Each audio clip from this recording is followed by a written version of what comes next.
할렐루야. 오늘 고린도후서 4장 5장 말씀을 통하여 은혜를 받기 원합니다. 근데 이게 정확하게는 처음에 사도 바울이 성경을 쓸 때 장절 이런 건 없었거든요. 나중에 이제 장절을 사람들이 나눠놓은 것인데, 그래서 이 흐름을 우리가 알면서 은혜를 받아야 되거든요.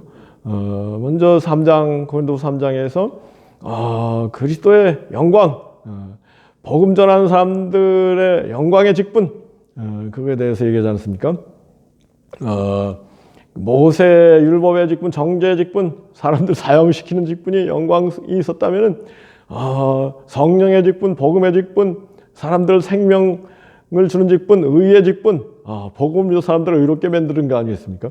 이 직분이 얼마나 더 영광이 있겠느냐? 그것은 비교할 수 없다, 그렇게 사도 바울이 얘기했는데, 제가 갖다 붙인다면은 그거는 태양과 달별을 비교할 수 없듯이, 복음의 직분은 전도인의 직분은, 교회의 직분은, 태양이라면은 구약의 직분은 기껏해야 보름달과 별에 지나지 않다, 이렇게 저는 얘기를 하고 싶은데요. 근데 이제 그런 흐름 가운데 있으면서 후서 4장으로 넘어가서 사도 바울이, 그런데 왜 사람들이 자꾸 구약으로 돌아가서 세상 기복적으로 자자소서 복받는 일에 머리가 돌아가느냐? 그거는 첫째는 이 세상신이 사람들의 마음을 혼미케 해서 복음의 영광의 광채가 비추지 못하게 하기 때문이다. 이 고린도후서 4장 4절 말씀이 굉장히 중요하거든요. 뭐라고요?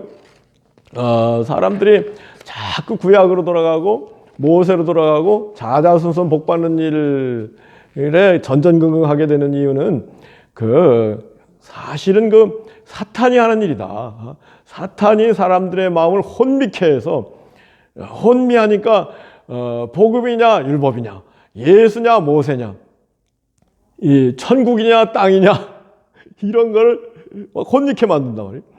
대표적으로 그 혼미케 된 사람들이 유대인들이죠. 예수님 당시 유대인들, 바리새인들은 복음의 영광의 광채를 전혀 알아보지 못하니까, 사실은 눈뜬 장님이죠, 그죠? 예수님이 얼마나 영광스러운 모습을 다 보여줬어요. 생명의 역사, 치유의 역사, 진리의 역사를 막 가는 곳마다 펼쳤잖아요. 근데 자기들이 더 예수보다는 낫다고 생각한 거죠. 야, 저 시골뜨기 나사렛 촌놈 예수? 뭐? 너가 뭐라고?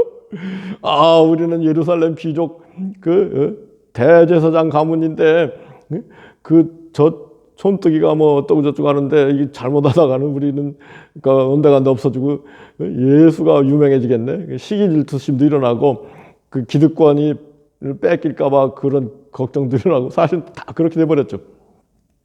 다 망하지 않았습니까?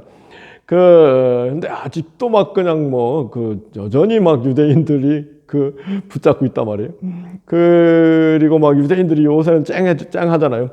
2차 대전까지 유대인들이 비참했습니다. 2000년 동안 이 유대인들이 비참하게 이루 말로 할 수 다 없었어요. 유대인들 가운데 그래도 조금 나은 사람들은 2차 대전까지는 개종한 사람들, 기독교로 개종한 사람들은 조금 대접받고 빛을 비추고 그랬죠. 그런데 이제 개종한 사람 가운데도 거꾸로 간 사람, 대표적인 사람이 누구냐면 칼 마르크스입니다. 칼 마르크스는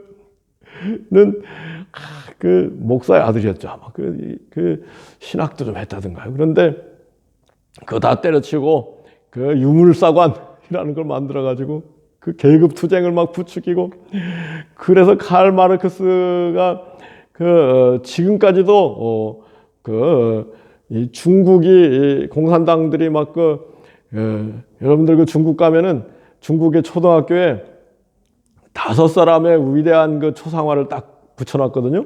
그게 누군지 알아요? 첫째는 칼 마르크스, 두 번째는 레닌, 세 번째는 스탈린, 네 번째는 마오쩌둥, 다섯 번째가 등소평. 초등학교 교실에 칼 마르크스 사진, 그 다음에 레닌, 스탈린, 기가 막힌 거예요. 그래가지고 이게 중국이 전 세계에서 차지하는 비중이 어마어마한데 다 막 그 자유세계 전쟁근거 지금 시진핑이 나와가지고 또 모택동을 이어받아가지고 막 그 다 공산주의를 공고히 하고 그 사상의 자유를 막 다 통제하고 완전히 지금 미얀마가 난리 난 것도 보니까요. 그 시진핑 기자가 미얀마의 그 군부를 슬그머니 지원을 하는 거예요. 그러다 보니까 군부들이 막 시진핑 믿고 막 지금 저러는 거예요.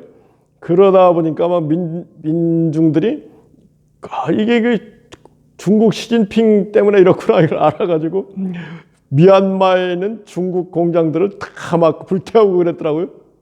그제서야 그 중국 그 공산당에서 공산당 대변인이 그러더라고요.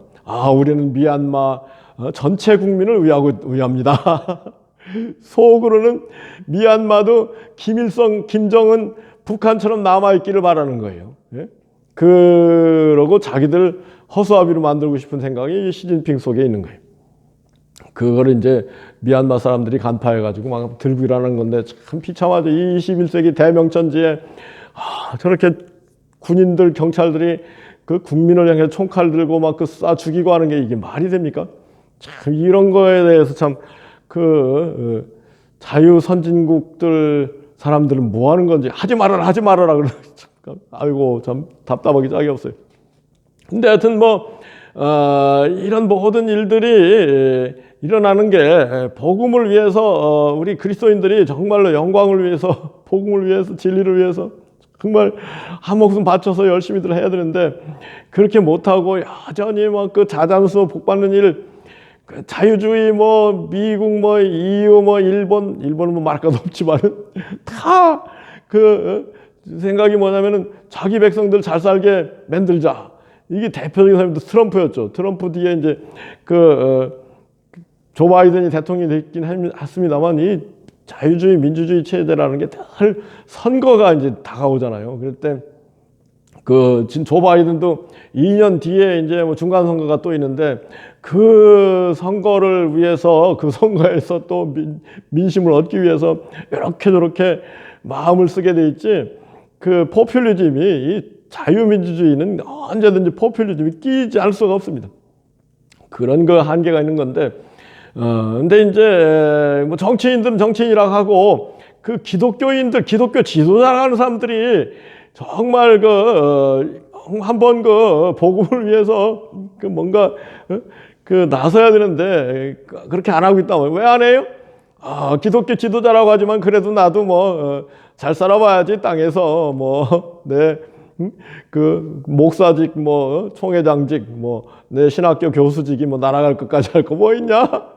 이렇게 되는 것 같아요. 그러니까 한마디로 결과적으로 이 세상 신이 귀신이죠. 사탄 마귀가 이 사람들 마음을 혼미케 해서 복음의 영광의 광채가 비치지 않으니까 이 복음의 직분, 의의 직분, 생명의 직분, 성령의 직분을 위해서 정말로 열심히 살기보다는 여전히 너는 안 그러냐 그러면 저도 할 수 없습니다만 이 세상 부귀영화 를 위해서 이렇게 자꾸 사는 그런 경향이 있어버리는 이유가 사도 바울이 딱 보니까 이 세상 사탄이 사람들의 마음을 혼미케 해서 복음의 영광의 광채가 비춰지기보다는 여전히 세상 부귀영화 자자소 복받는 게 좋아 보이니까 그렇게 가버리고 있구나. 한탄하는 거죠. 그러면서 이제 그럴수록 우리가 성령을 받아서 정신 차리고 깨어서 복음을 위해서 전국을 위해서 살아야 되지 않겠느냐 이런 걸 강조하는 거죠. 그런데 이제 우리가 이렇게 살아가면서 이 놀라운 복음을 우리 질그릇에 몸이라는 게 질그릇 같은 거 아니겠습니까? 금방 깨어지기 쉽고 약하기 짝이 없는 이 복음의 보배를 질그릇에 받았는데 이것은 이 복음의 권능이 우리에게 있지 않고 하나님, 예수님, 성령님 천국에 있는 것을 알게 하랍니다. 이렇게 4장 7절에서 얘기하나요? 그리고 우리 그리스도인들이 사방에서 우겨쌈을 당해도 쌓이지 않고 답답한 일을 당해도 낙심하지 아니한다. 우리 살아있는 자가 항상 예수를 위해서 우리 육체를 죽음에 넘기는 것은 하나님의 생명이 우리 죽을 육체에 나타내게 합니다. 우리 육체를 막 그 죽음에 이르기까지 예수님 뭐라고 하셨어요? 나를 떠난 자기를 부인하고 자기 십자가를 지고 나를 떠날 것이라 그러지 않았습니까? 우리 육체를 죽음에 넘기우는 그 경지에 나아가면은 우리 육체에 그리스도의 생명이 나타난다는 거예요. 아멘이죠? 제가 이 고린도후서 1장부터 5장까지 쫙 정리해 나가면서 이 사도 바울의 선언이 제 마음에 착착 와서 달라붙는데, 정말 사도 바울이구나. 이런 거 어떻게 깨달았을까? 물론 성령이 깨닫겠는데, 그걸 기록해 놔가지고 나로 하여금 이런 은혜를 받게 하는 게 참 고맙고 감사하다. 그렇게 그러면서 결론적으로 뭐예요? 4장의 결론은 그러므로 우리가 낙심하지 아니하노니 우리의 겉사람은 후패하나 우리의 속은 날로 새롭도다. 우리가 복음을 위해서 살면서 환난 가운데 육체를 죽음까지도 넘기지만 또 결국은 또 늙어서 죽는 일도 생기는데 그래도 낙심하지 않는다. 왜냐? 우리의 겉사람은 후패하나 우리의 속은 날로 새롭도다. 아멘이죠? 그래서 이 불교에서는 생로병사를 사고라고 하잖아요. 첫째, 나는 게 고통스럽다. 늙는 게 고통스럽다. 병드는 게 고통스럽다. 죽는 게 고통스럽다. 이게 불교. 이걸 어떻게 극복할 것인가? 그게 불교인데, 기독교는 뭐예요? 주님께서 요한복음 16장에서 여인이 애가 태어날 때가 되면은 해산 고통 때문에 근심하게 되는데, 그 다음에는 애가 태어난 생명이 태어난 그것을 위하여 다 근심을 잊어버린다. 이와 같이 나도 복음을 위해서 십자가를 지는 일을 하는데, 이것은 마치 여인이 해산하는 고통을 앞두고 나도 근심하지만은 내가 십자가를 진 다음에는 모든 인류가 구원받는, 모든 인류가 새로 태어나는 것을 보고 기뻐할 것이다. 이것을 예언한 거죠. 여기에서 생과 사의 고통이 놀라운 영광과 믿음, 소망, 기쁨으로 완전히 전환되는 차원이 바뀌는 그런 생과 사의 그런 축복이 그것이 다 축복으로 변화되는 놀라운 복음의 얘기죠. 그 다음에 뭐예요? 늙는 거를 사도 바울이 우리는 겉사람은 늙지만은 우리의 속사람은 날로 새로워지니 이건 늙는 것도 축복이다. 늙을수록 속사람이 새로워지는 거죠, 사실. 제가 체험하거든요. 젊을 때는 막 저절로 욕망이 일어나고 들끓고 그래가지고 여러 가지로 방해를 많이 받는데, 나이가 들수록 세상 욕심은 점점 소멸되고 몸이 정말 옛날 같지 않잖아요. 전도서에도 나오잖아요. 그래서 그 대신 이제 막 속사람이 날로 새로워지는 거예요. 아멘이죠. 이 늙는 게 좋구나. 절대로 저는 늙는 게 좋습니다. 뭐예요? 젊을 때는 막 정욕이 들끓어가지고 이게 뭐가 뭔지 모르고 막 왔다 갔다 우왕좌왕한단 말이에요. 그런데 늙어 보니까 그게 아니고 그게 다 청년의 정욕이라는 게 다 헛되고 거를 생생히 깨닫게 되고, 이 진리를 위해서, 복음을 위해서, 예수를 위해서, 천국을 위해서, 영생을 위해서 살아야 되겠구나, 이런 마음이 막 뭉클뭉클 일어나고,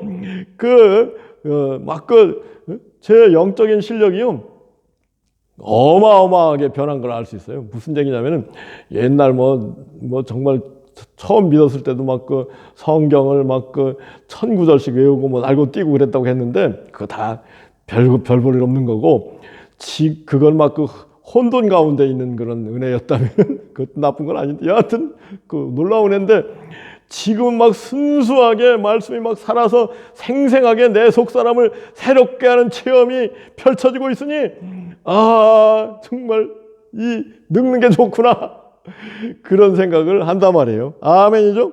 사도 바울이 그 얘기를 하는 거예요. 우리의 겉사람은 회파나 우리의 속은 날로 새롭도다. 그리고 우리 세상에서 잠시 환난을 받지만 그것이 복음을 위해서 받는 환난을 그걸 얘기하는 거 아니겠습니까? 잠시 받는 환난에 가벼운 것이 지극히 크고 영원히 중한 영광을 우리에게 이르게 하매니 복음을 위해서 좀 희생해야 돼요. 조금 환난을 사도 바울이 어마어마한 환난을 겪으면 아직까지 가벼운 환난이라고 그러는데 그 환난을 예수님도 수고하고 무거운 짐 진다 다 내게 와서 내 멍에를 메고 내 짐을 지고 내 멍에를 메라 그러잖아요. 주님의 멍에 짐 조금 지야 돼요. 십자가를 좀 지야 돼요. 그것도 주님은 그런데 성령 안에서 지는 거기 때문에 쉽고 편하다 그렇게 말씀하시는 건데 여하튼 그 사도 바울도 우리 이 육체 가운데 복음을 위해서 겪는 작은 환난, 가벼운 잠시 동안의 환난이 지극히 크고 영원히 중한 영광을 이루게 하미니 우리의 바라는 것은 보이는 것이 아니요 보이지 않는 것이니 보이는 것은 잠깐이나 보이지 않는 것은 영원함이라. 아멘이죠. 이 놀라운 고린도후서 4장 말씀을 참 사랑하고 그 다음에 이제 병 생로병사 중에 병원 얘기 안 했잖아요. 병, 장애 이런 것 예수님 뭐라고 하셨어요? 날 때부터 그 시각장애 태어난 사람을 보고 그에게서 하나님의 하는 일을 나타내고자 함이라. 막 나사로가 죽어버렸는데 병 들어가지고 예수님 뭐라고 하셨어요? 그에게서 하나님의 영광을 나타내랍니다. 정말로 생로병사가 다 예수님 안에서 영광으로 다 변화된 이 놀라운 복음 진리를 우리 깨닫고 믿고 담대하게 이 세상을 살아갈 수 있는 축복이 우리 모두 임하기를 예수님으로 축복하고 기도합니다. 아멘.